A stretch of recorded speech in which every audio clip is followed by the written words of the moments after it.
अस्सलाम वालेकुम, welcome to debate eight 8। मैं हूं ईसा नकवी। 29 नवंबर 2023 बिलाशुबा एक तारीख साज दिन। आज तीन बड़ी खबरें हैं शहर इक़्तिदार से।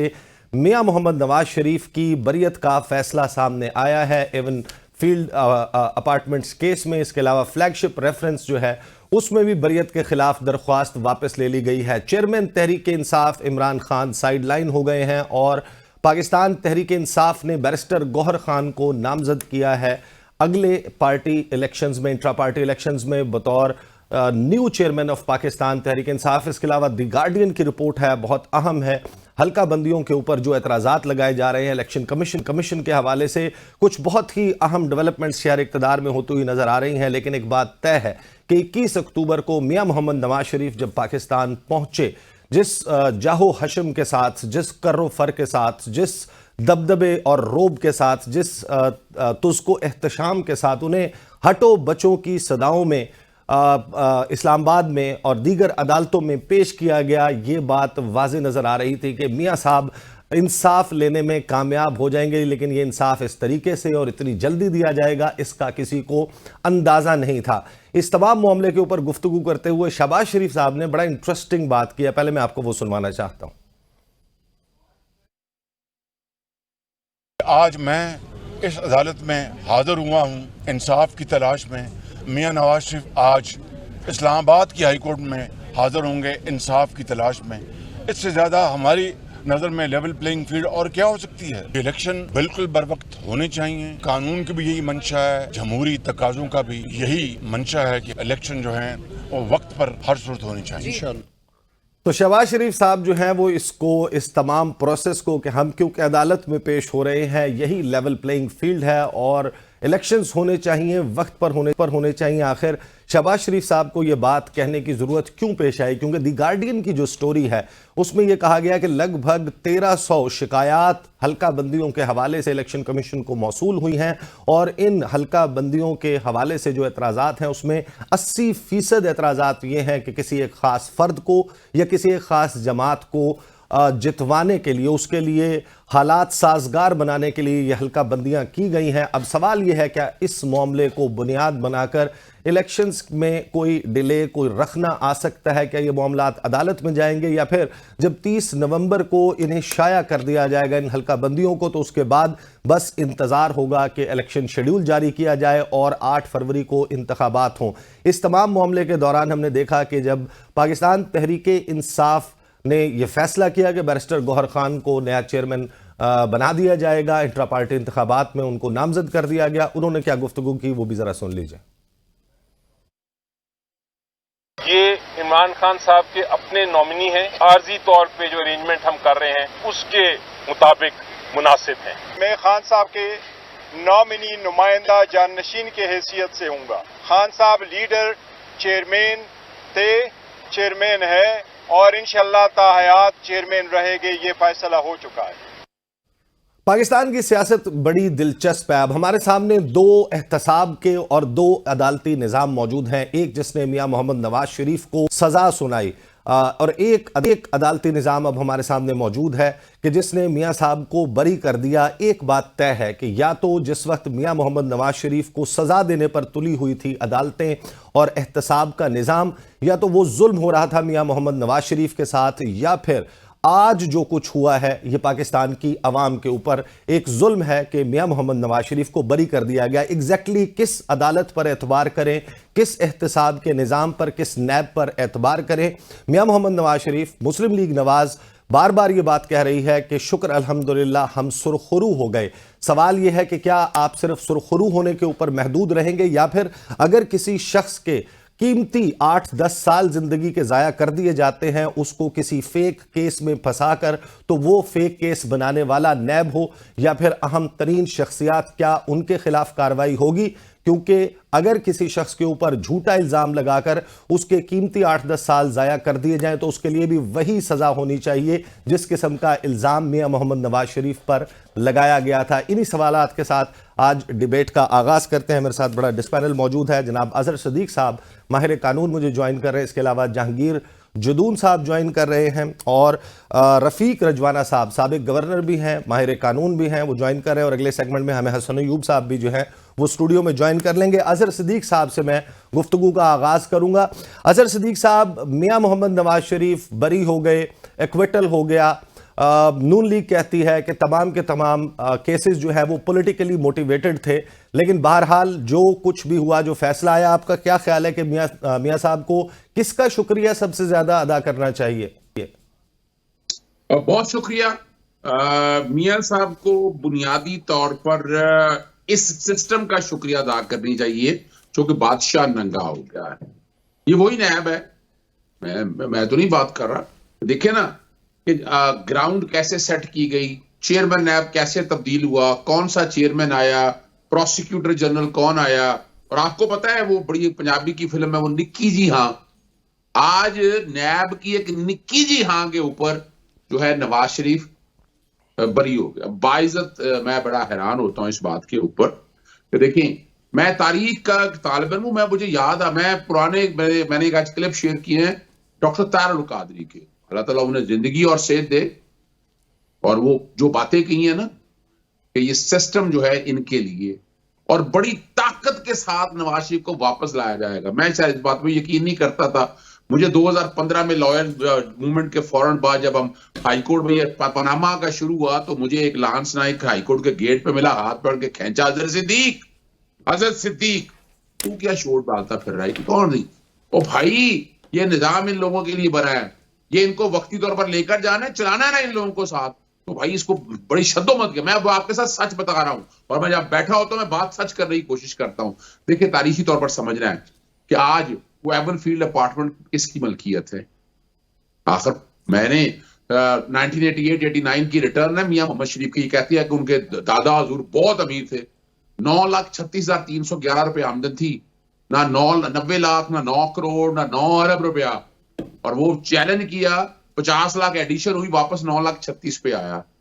बात बड़ी सीधी सी है। 126 दिन सुप्रीम कोर्ट में हियरिंग हुई, मनी ट्रेल मांगते रहे, नहीं आया मनी ट्रेल।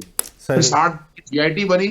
जब दोबारा वो, आपको याद है कतरी खत, अब आपको याद होना चाहिए, यानी सवाल देखिए कतरी खत किस लिए आया था।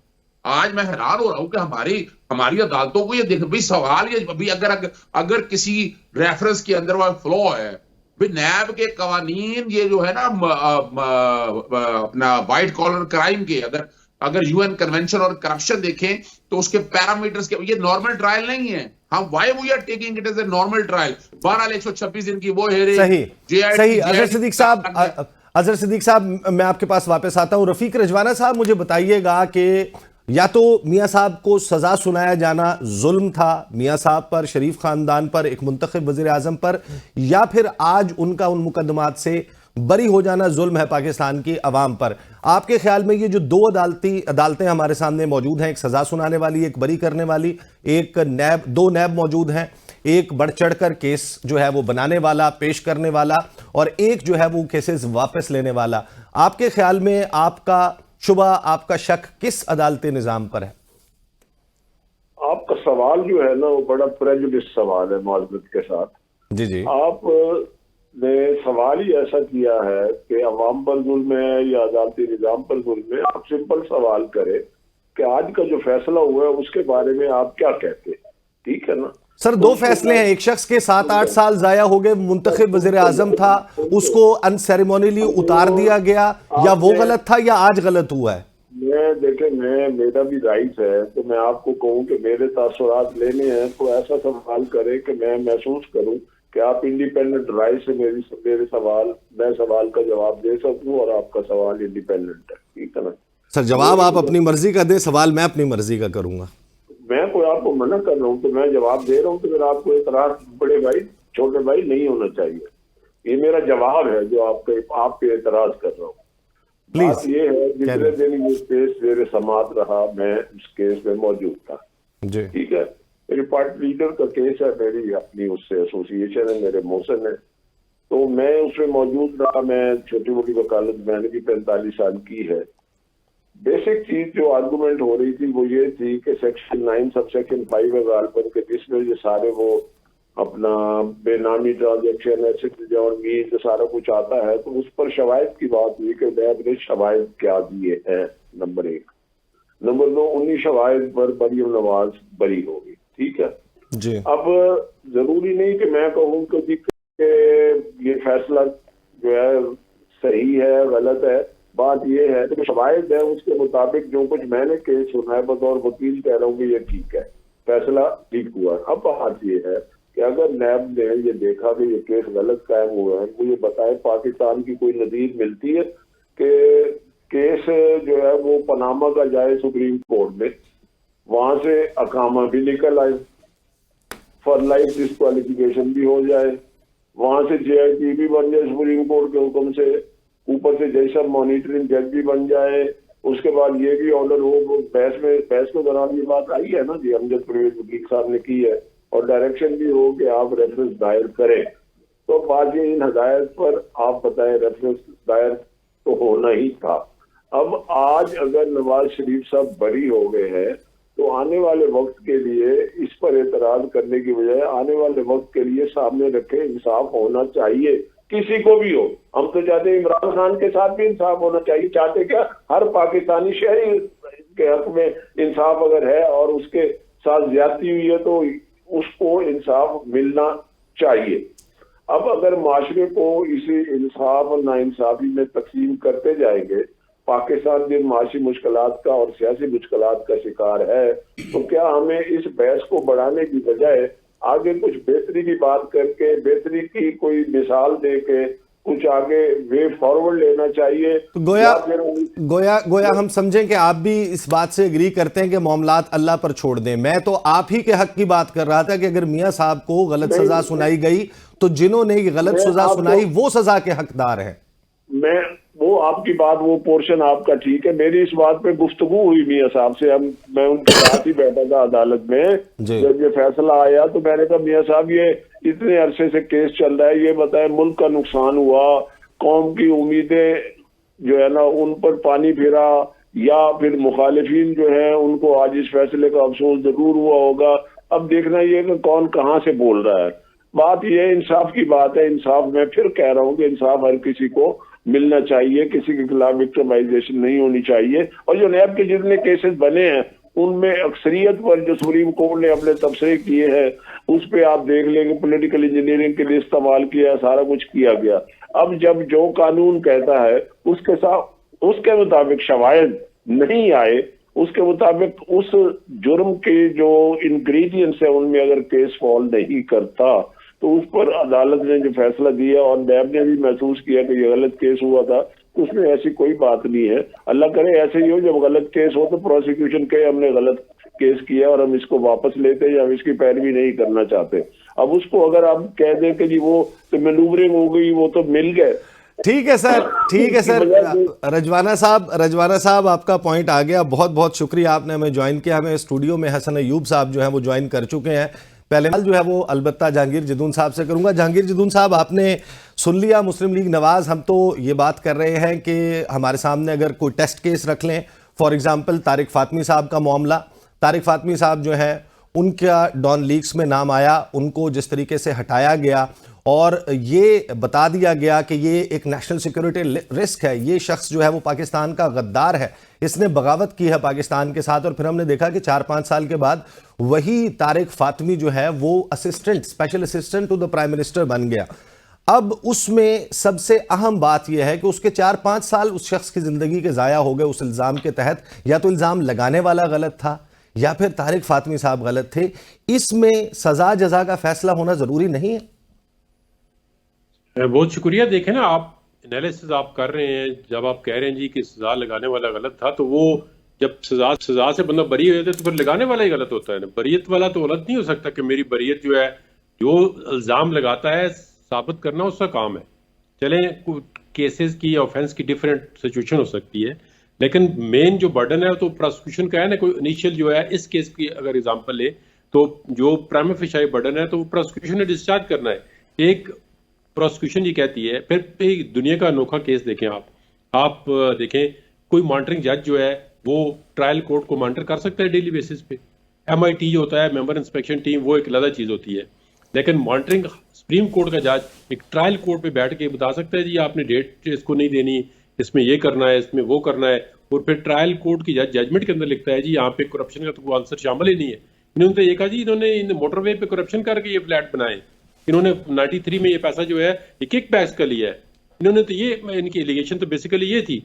आप देखें ना, एक बंदा एक बोंडा केस बनाता है, वो उसको साबित नहीं कर सकता, तो उसकी गलती थी ना। आप कौम का जो टाइम ज़ाया किया है, आपने क्वेश्चन डायरेक्ट किया है कि आप बरियत में होना, तो देखें ना केस ही आपके पास फुटिंग ही नहीं है, सब्सटेंशियल एविडेंस नहीं है, मटेरियल ही नहीं है, और फिर से ये सारी दुनिया को पता है। देखें ये मकबूल बाकर साहब जो भी केयर टेकर चीफ मिनिस्टर हैं, ये कितने अपराइट जज थे। उन्होंने कहा जी पोलिटिकली मैन्यूवरिंग ये नैब को इस्तेमाल किया जाता है, और आज से नहीं, ये पाकिस्तान जब से बना है उस वक्त से इस्तेमाल होता है। जो भी अकाउंटेबिलिटी का अदारा होता है, इसने अभी तक क्रॉस द बोर्ड अकाउंटेबिलिटी, इस बात को एट मिनिमम लेवल आप एंकर हैं, जो आप जो हम वकील इंडिपेंडेंट राय दे सकते हैं, उसको माने कि अकाउंटेबिलिटी जो है वो प्रॉपर या मेरिट पे या ट्रांसपेरेंट नहीं होती है इस मुल्क के अंदर।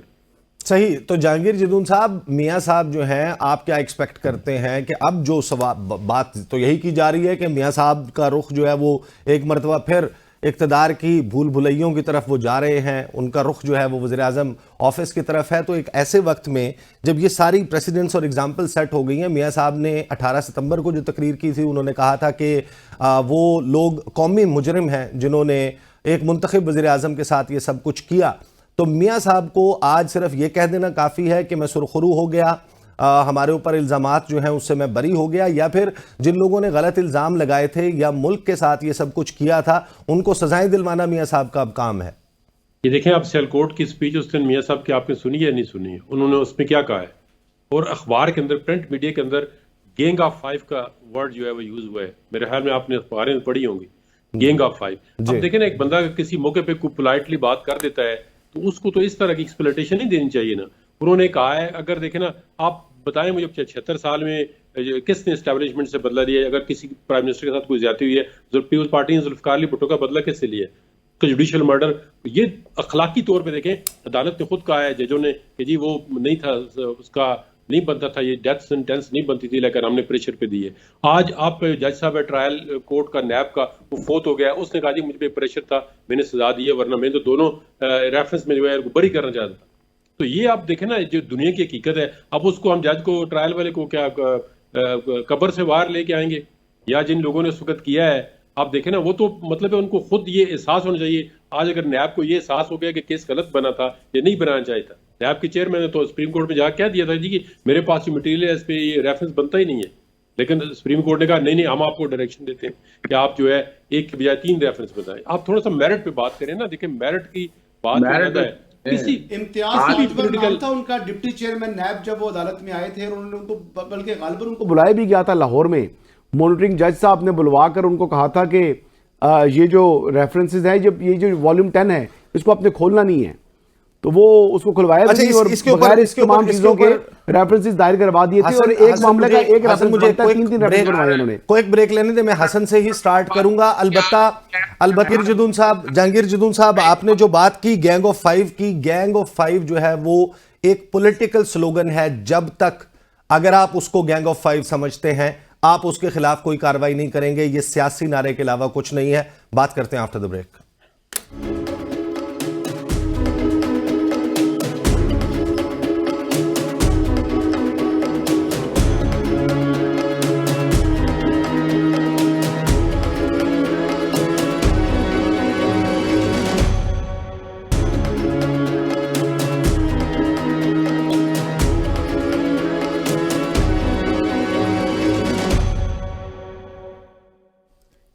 Welcome back after the break. Hasan Ayub, आपका रावी क्या बता रहा है? चैन लिख रहा है, परेशान है, मियां साहब बरी हो गए हैं, मामलात किधर जा रहे हैं? देखिए, मियां साहब ने तो बरी होना ही होना था। ये तो मैंने पहले भी आपसे अर्ज की थी कि ये दीवार पर लिखा साफ दिखाई दे रहा है कि किसी को पढ़ना नहीं आता, ये तो ही उसका कसूर है। तो आज अदालत में भी ये चीज़ साबित होगी कि जो नैब ने रेफरेंस बनाया था, वो उसकी अपनी मंशा या मर्जी नहीं थी। ये रेफरेंस बनाने के हवाले से उनको हुक्म था सुप्रीम कोर्ट ऑफ पाकिस्तान का।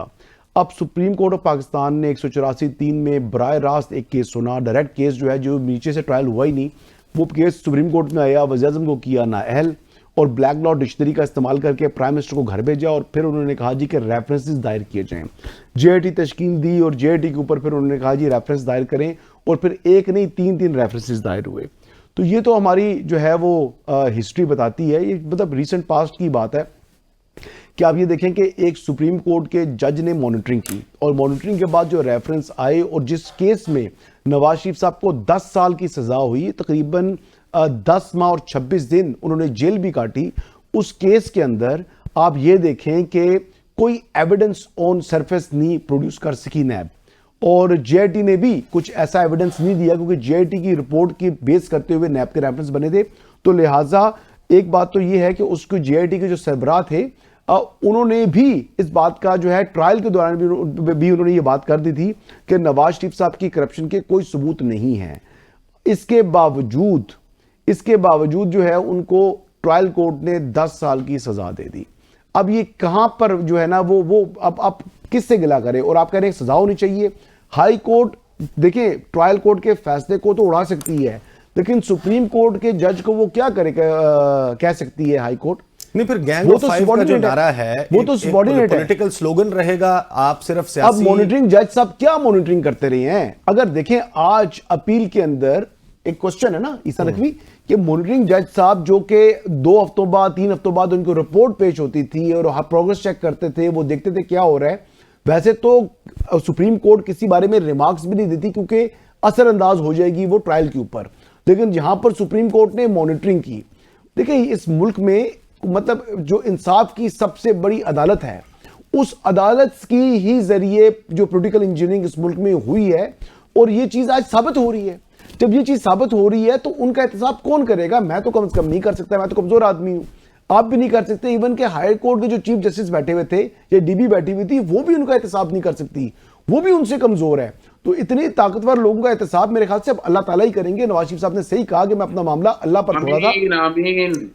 ये मामला जो है वो मामला अल्लाह पर छोड़ा, ठीक किया। देखिए नवाज शरीफ साहब 18 सितंबर की तकरीर के बाद 8 अजहर सिद्दीक साहब, मैं बात के पास वापस आता हूं। आप मुझे बता दें कि जो 18 सितंबर को मियां साहब ने तकरीर की थी जिसमें उन्होंने कहा कि अल्लाह भी माफ नहीं करेगा, कौम माफ नहीं करेगी अगर इनका एहतसाब ना हुआ, और फिर मियां साहब ने मामला अल्लाह पर छोड़ा, इसी वजह से आज उनको इंसाफ मिला, ये बहुत से लोगों की राय है। मुझसे पूछ रहे हैं? आपसे पूछ रहा हूं। देखिए जी, मैं तो अभी बात पहले अपनी पुरानी वाली बात कंप्लीट करूंगा कि आप ये देखें कि नैब ने आज क्या कन्फेस किया कि जी कोई एविडेंस नहीं है, ये प्रॉपर्टीज नवाज शरीफ साहब की हैं, ये वो साबित नहीं कर सके। अच्छा, ये साबित नहीं कर सके कि at the time of acquiring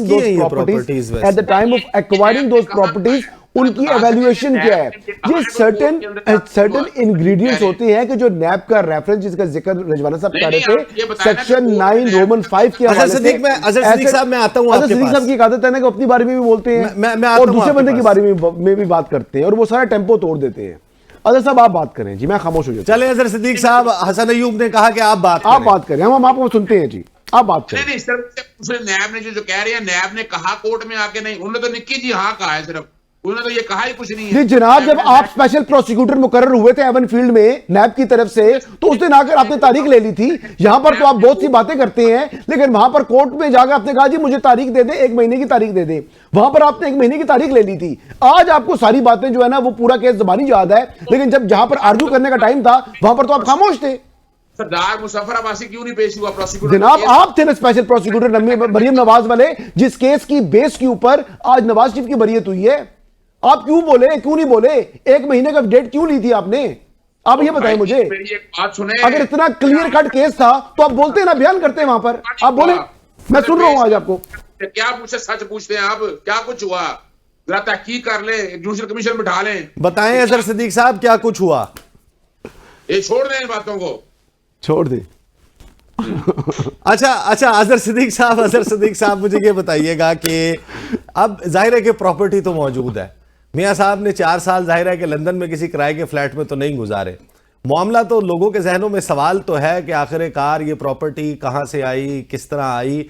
मियां साहब के ऊपर ये जो केसेस हैं इनका जिस तरीके से रिवर्सल हो रहा है, क्या ये बात फॉर श्योर है पाकिस्तान के अदालती निज़ाम को देखते हो? क्योंकि कुछ अर्सा पहले तक कहा जाता था कि मियां साहब हिस्ट्री, अब उनकी सियासत में वापसी मुमकिन नहीं है, नाअहली जो है वो ताहयात है, वो सारी चीजें रिवर्स होना शुरू हो गई।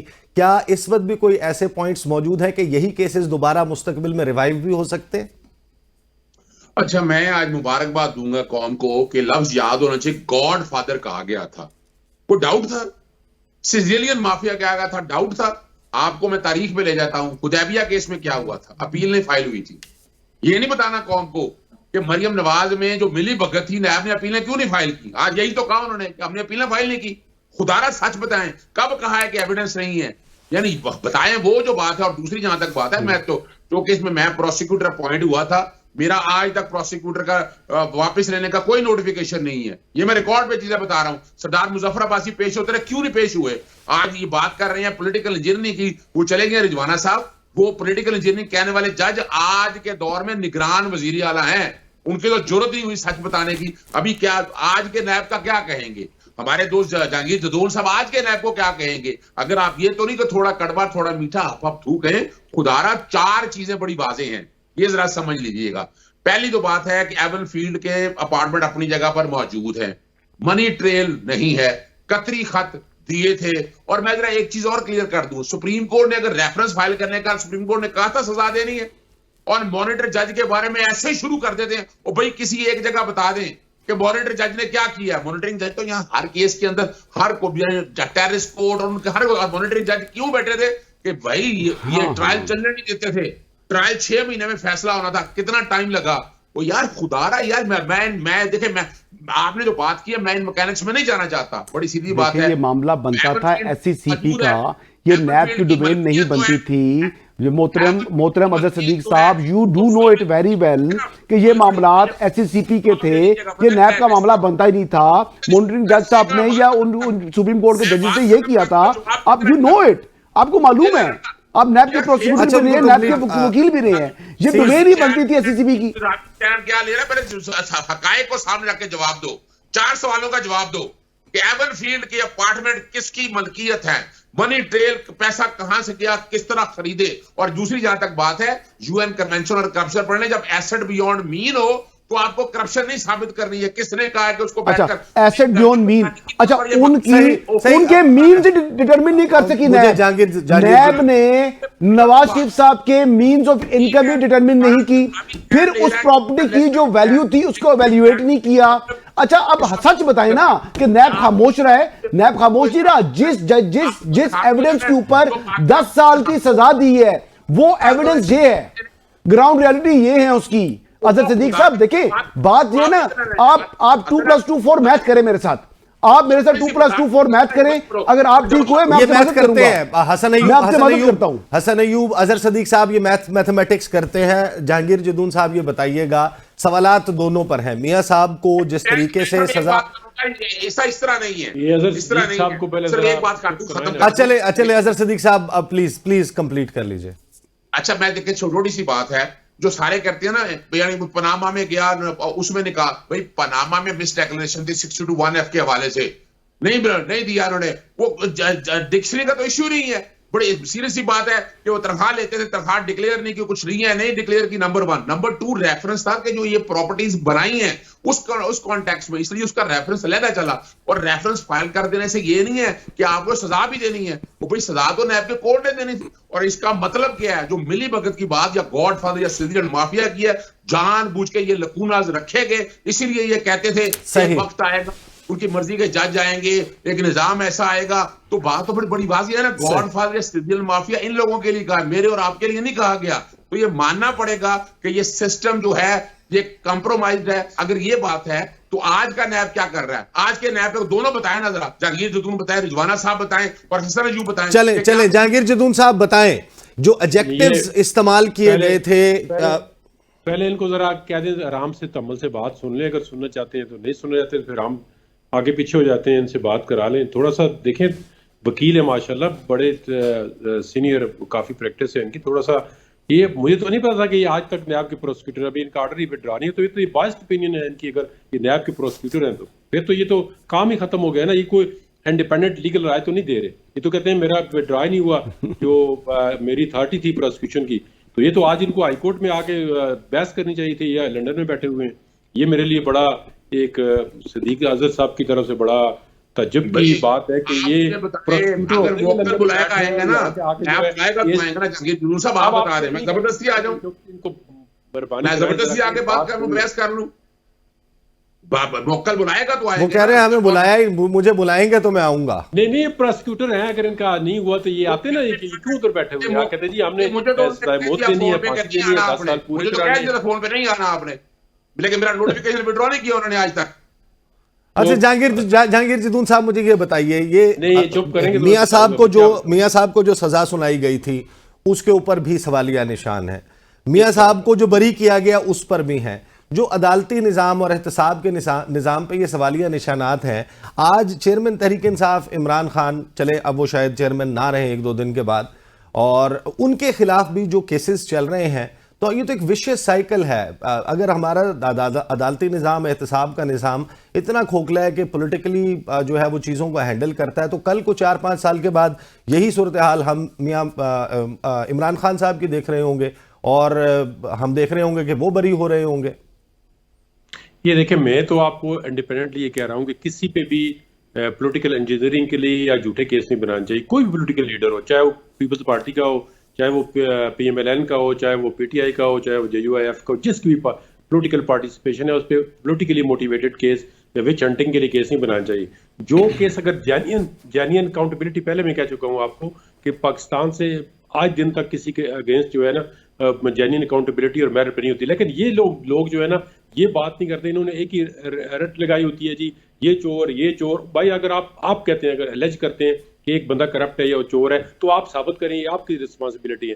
ये देखें ना, ये अगर हम सुबह से, आज नवाज शरीफ ने क्या जवाब दिया है, जरा उसकी थोड़ी सी, यार जो अच्छी बात करते हैं उसको अप्रिशिएट तो कर दें। उन्होंने कहा जी मैं तो ये नहीं चाहता था कि हो, लेकिन ये टिट फॉर टैट है, जो उसने किया है वो आज उसके साथ हो रहा है।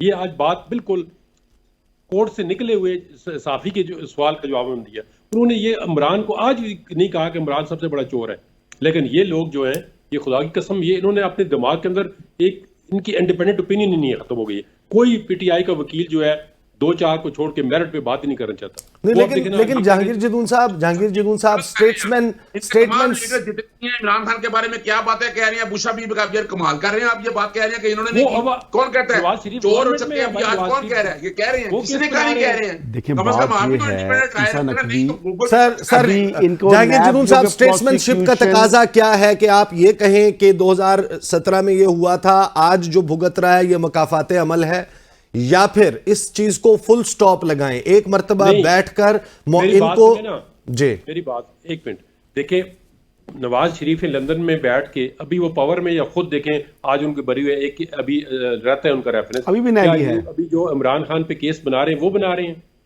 कौन बना रहा है केस? सदीक अजहर साहब को कहीं जरा टीवी पे बताएं, जरा खुल के बताएं, अगर सच बोलना चाहते हैं बताएं ना, ये बताएं इमरान खान के केस कौन बना रहा है? सदीक अजहर को बनाए, जुर्रत करें, आप बताएं, नाम बताएं बंदे का कौन बना रहा है? खान साहब पे कितने मुकदमे बने? अजहर सदीक साहब PDM के दौरे हुकूमत में, उनको बताएं। नवाज शरीफ को बरी कराया, आप बोले क्या कहते हैं? चलें जी। नवाज शरीफ साहब को बरी किया है नाकिस रेफरेंस ने, नवाज शरीफ को बरी किया है मरियम नवाज की बरीयत के फैसले ने, नवाज शरीफ को बरी किया है जो आपकी जो है नाकिस किस्म की प्रोसिक्यूशन जो कि पहले रही थी मरियम नवाज के मुकदमे में, और जिसमें प्रोसिक्यूटर आप भी थे, माशाल्लाह से स्पेशल प्रोसिक्यूटर मुकर्रर हुए थे, लेकिन आपने डेट ले ली, आपने आर्ग्यू नहीं किया, वो आपकी अपनी मर्जी थी, आपके पास चांस तो था, आप उसका अच्छा आर्ग्यू कर सकते थे। अभी भी प्रोसिक्यूटर है।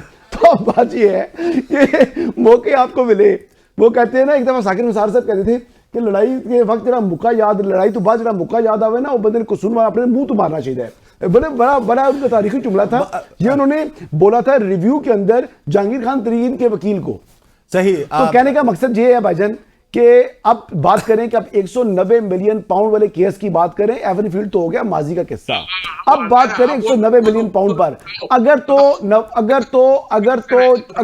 तो इमरान खान साहब जो है वो इनोसेंट है, तो मैं दुआ करता हूं कि अल्लाह ताला उनको बरी करे, उनको पोलिटिकली विक्टिमाइज ना करे, और अगर वो मुजरिम हैं तो फिर अल्लाह ताला उनको कानून की गिरफ्त में लेकर आए और इसमें उनको सजा हो। तो ये आप आमीन बोले। सही सही आप भी कहें आमीन। मुझे ब्रेक लेनी है। मेरे साथ रहे जहांगीर जदून साहब, आपका एक है, एक अजहर सदीक साहब का, एक हसन अयूब का। मैं एक बात बता सकता हूं आपको कि बहुत सारे लोगों का यह भी मौक़िफ़ है कि मियां साहब को बरी किया है उनके सिर्फ एक जुमले ने, जिसमें उन्होंने कहा कि मैंने मामलात को और अपने मुकदमे को अल्लाह ताला पर छोड़ दिया है। बहुत सारे लोग ये समझ रहे हैं। ब्रेक लेंगे, ब्रेक के बाद बात करेंगे शहर इक़्तिदार में इलेक्शंस के हवाले से 8 फरवरी को होंगे नहीं होंगे, क्यों चहमगोइयां शुरू हो गई हैं, बुनियाद क्या है, बात करते हैं आफ्टर द ब्रेक।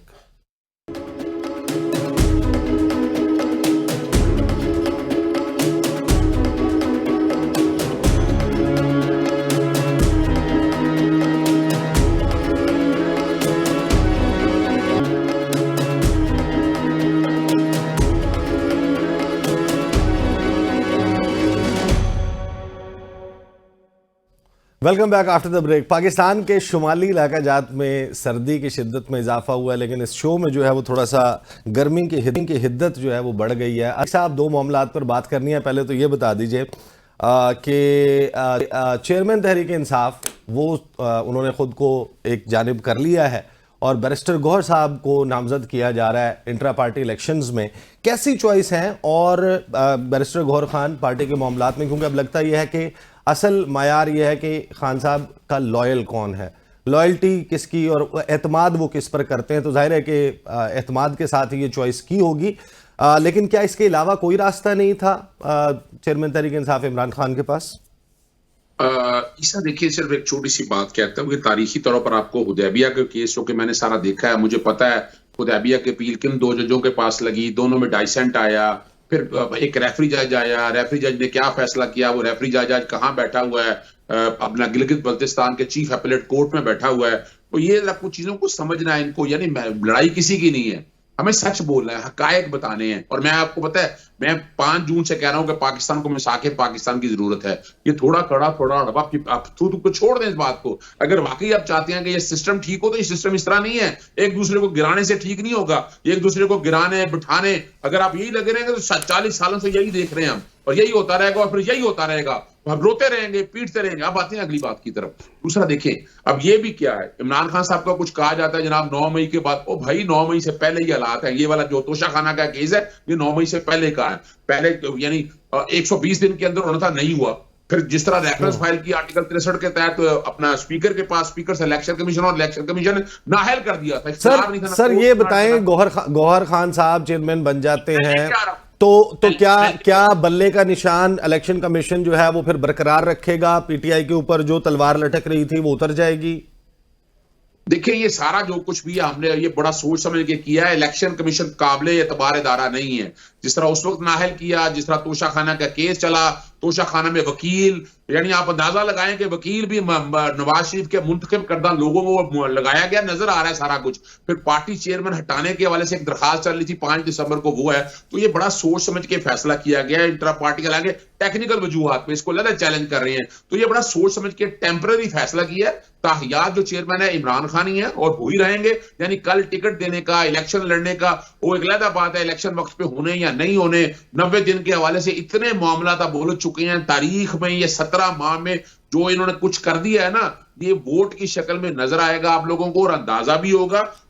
हम बड़ा सेफ खेल रहे हैं, कोई जरूरत नहीं है इस मामले में, कोई एतबार नहीं है कि कल इलेक्शन कमीशन के सामने दोबारा नजर आए। हालांकि ये है। अच्छा, आपको ये नहीं लगता कि जो चेयरमैन तहरीक इंसाफ ने कहा कि मैं साइड पे हो जाता हूं, बैरिस्टर गौहर खान बन जाएंगे, 2-3 इंटरेस्टिंग डेवलपमेंट्स हुई। शेर अफजल मरवत वो जलसे कर रहे हैं, वो कह रहे हैं कि फौज भी हमारी, मुल्क भी हमारा। उन्होंने कहा शोहदा जिंदाबाद, पाक फौज जिंदाबाद, और पाकिस्तान तहरीक इंसाफ के जलसे में कोई जो है वो यही नारे जो है वो लगा करेंगे। फिर उन्होंने कहा कि चेयरमैन तहरीक इंसाफ ने कहा है कि लाताल्लुक कर लें ऐसे लोगों से जो फौज को क्रिटिसाइज करते हैं। ये जो सब कुछ हो रहा है, ये तहरीक इंसाफ की तरफ से हम ये समझें कि कॉन्फिडेंस बिल्डिंग मेजर्स हैं? नहीं, मेरी एक बात सुनिएगा। किसने कहा है कि पाकिस्तान तहरीक इंसाफ फौज के खिलाफ है, इदारों के खिलाफ है? बिल्कुल सवाल ही पैदा नहीं होता। होना भी नहीं चाहिए, होना भी नहीं चाहिए। बड़ी जमात है उसकी, जाहिर है कि लोगों की सपोर्ट। मैं आपके नेशनल चैनल पे कह रहा हूं, ना हैदर मेहदी ना आदिल राजा, मैंने तो कभी आज तक उनको ऑन नहीं किया, ना उनके हवाले से ये बातें। मैं देखे वो लोग जो कर रहे हैं वो जाने, उनका काम जाने, लेकिन तहरीक इंसाफ के साथ जोड़ना ऐसी बातों को, वो क्लैरिफिकेशन बड़ी जरूरी थी। भाई हमारी लड़ाई कुछ और है, हमारी लड़ाई सिविल लिबर्टीज की है। हमारी लड़ाई है कि इदारों को इंटरव्यू नहीं करना चाहिए। जो वोट को इज्जत दो के ये बातें कर रहे थे, आज तो आपको पता है वोट को जितनी की इज्जत दी है वो आप लोगों के सामने है। मौका ऐसा आ गया है, छोड़े। मैं तो बात कह रहा हूं कि पाकिस्तान को मिसाके पाकिस्तान की जरूरत है। इसको आगे लेके जाएं ताकि तय हो कि सिविल इदारों ने कितना काम करना है, हर इदारे का क्या रोल है। मैं उनमें नहीं जाना चाहता। वो मेरे हसन भाई को बड़ा गुस्सा आया इस बात पे कि मैंने नाम क्यों ले दिया। वो जब पूछा है तो सबको पता है। आप में हिम्मत नहीं है, मुझ में हिम्मत है, मैंने नाम ले दिया। इसमें ऐसी क्या परेशानी की बात है? सही। और सच बोलना चाहिए। सही। अजहर सिद्दीक साहब मेरे साथ रहिएगा। जहांगीर जदून साहब ये बताइएगा कि अब 2-3 थियरियां जो हैं वो शहर इक़्तिदार में चल रही हैं इलेक्शंस के हवाले से। 8 फरवरी को होंगे नहीं होंगे, कॉलम आया, उस कॉलम के बाद ये बहस शुरू हो गई कि कहीं ऊपर वाले हलकों में ये बात चल रही है कि जो सर्ज है, उभार है पीटीआई का, वो तोड़ा नहीं जा सका और 8 फरवरी को अगर लोग रिएक्टिव होकर बाहर आ गए तो फिर क्या करेंगे। इस वजह से कहीं ना कहीं ये बात चल रही है और 2 पार्टियों का वो कह रहे हैं कि उनके दरमियान इत्तफाक भी है कि अगस्त सितंबर तक मामलात को लेकर जाया जाए। 8 फरवरी को कहा गया कि पत्थर पर लकीर है जस्टिस काजी फाइज ईसा ने। Is there any possibility you see कि इलेक्शंस के हवाले से, उसकी डेट के हवाले से कोई सरप्राइज आ सकता है? नहीं, मेरे ख्याल में तो इलेक्शन वक्त पे होना चाहिए। ये आइन और कानून के मुताबिक पहले भी इलेक्शन डिले हो चुका है, जो नहीं होना चाहिए था। लेकिन चले, जो वजूहत हो चुकी हैं वापस नहीं आ सकती।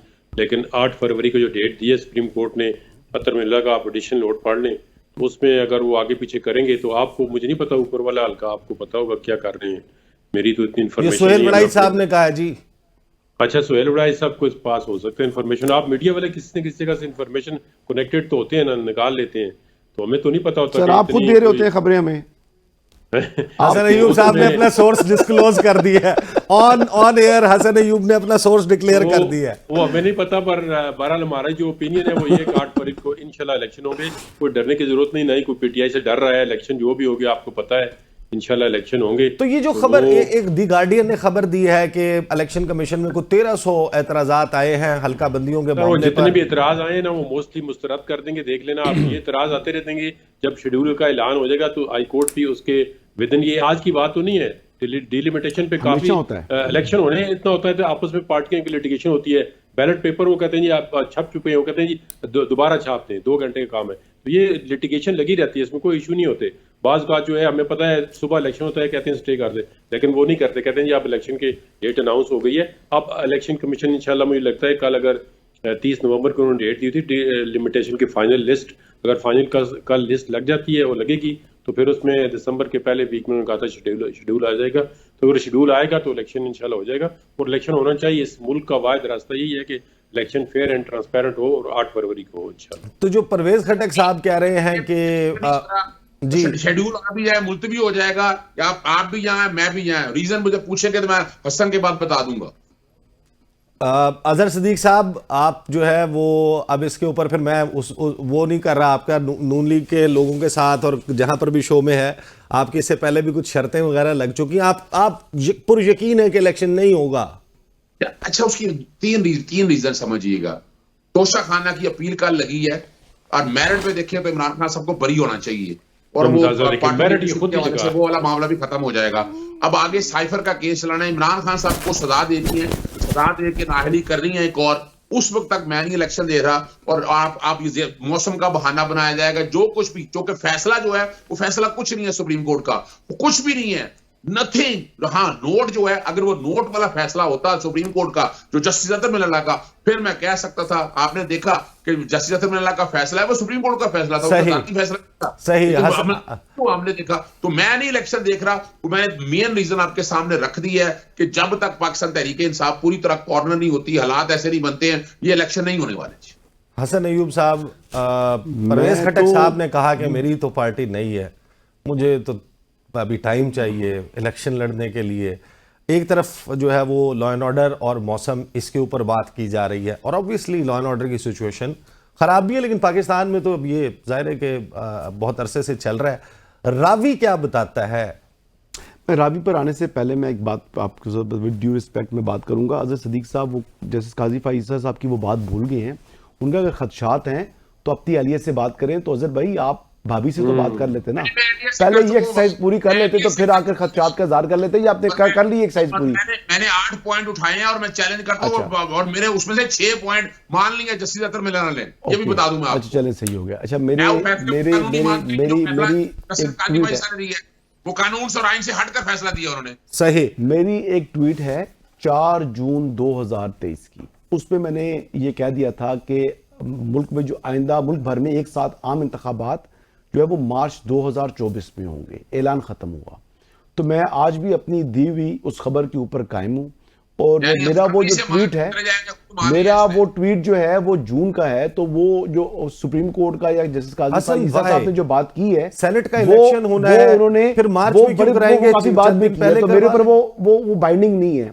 तो मैं तो यही कह सकता हूं कि जी मैं अपनी खबर पर कायम हूं, इलेक्शन मार्च में होंगे, वो आप भी इंशाल्लाह इधर हैं, मैं भी इधर हूं, वो आप भी देख लेंगे, हम भी देख लेंगे।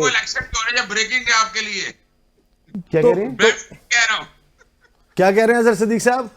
8 फरवरी मान लिया, उसने कह दिया जी मैं तो ये आज का तो नहीं कहा जी, मैं आप आज की बात नहीं कर रहा, मैंने जून 2023 में कहा है ये बात। मैंने जून 2023 में ये बात की है कि इलेक्शन मार्च 2024 में होंगे। लिखा हुआ मेरा और आपका कहने से कोई फर्क नहीं पड़ता। अजहर भाई आप तो बात ये है ना कि मैं ही वो आदमी हूं जिसने बता दिया था कि सिंध हाउस में जो है ना आपके लोग जो आपको मुनर्रफ और यकीन है वो सिंध हाउस में बैठे हुए हैं। अच्छा मैंने ये नाम दे दिए थे कि पीटीआई के अंदर ये डिफेक्शन आ गया है। ये राजा रियाज साहब का नाम भी इस खादिम ने दिया था, आप भूल गए हैं। नवाज शरीफ साहब ने वोट ऑफ नो कॉन्फिडेंस का के लिए ग्रीन सिग्नल दे दिया, ये खबर भी मेरी थी। हसन अयूब बिल्कुल आखिरी मिनट रह गया मेरे पास, मुझे ये बताएं कि परवेज खटक ने जो दरख्वास्त इलेक्शन कमीशन से की है, उन्होंने रावी को भी कहा, रावी क्या कह रहा है?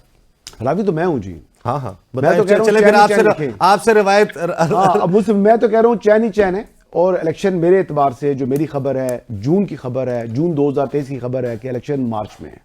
एंड आज तक उस पर कायम हूं। मियां साहब आप कह रहे हैं कि वो जा रहे हैं प्राइम मिनिस्टर। मैं मुझसे पूछ रहे हैं? हाँ आपको लगता है? अब आपको शुबह है कोई तो फिर आप देख लें, तहरीके इंसाफ की वो पिटाई होनी है पंजाब के अंदर, पंजाब के इलेक्शंस के अंदर जो मार्च में इलेक्शन हो जाएंगे मोस्ट लाइकली वो पिटाई पे होनी है। सही, पाकिस्तान तहरीके इंसाफ की है वो तारीख रकम होगी। वक्त खत्म हो गया है। हसन अयूब साहब बहुत शुक्रिया, जहांगीर जदून साहब, अजहर सिद्दीक साहब, अजवाना साहब आपने ज्वाइन किया। दावे अपनी जगह, हर इलेक्शन से पहले दावे इस किस्म के होते हैं। जाहिर है कि इस वक्त कोयटा में भी जो है वो एक मेला जो है वो लगना शुरू हो गया, यौम तासीस है पाकिस्तान पीपल्स पार्टी का। वो भी बड़े कॉन्फिडेंट हैं, वो कह रहे हैं कि नंबर गेम होगी और नंबर गेम के जरिए हम हुकूमत बनाएंगे। ये दावे मुख्तलिफ सियासी जमातें करती हैं। This is the situation right now from the capital. अब तक के लिए इतना ही, मुझे इजाज़त दीजिए, अल्लाह हाफिज़।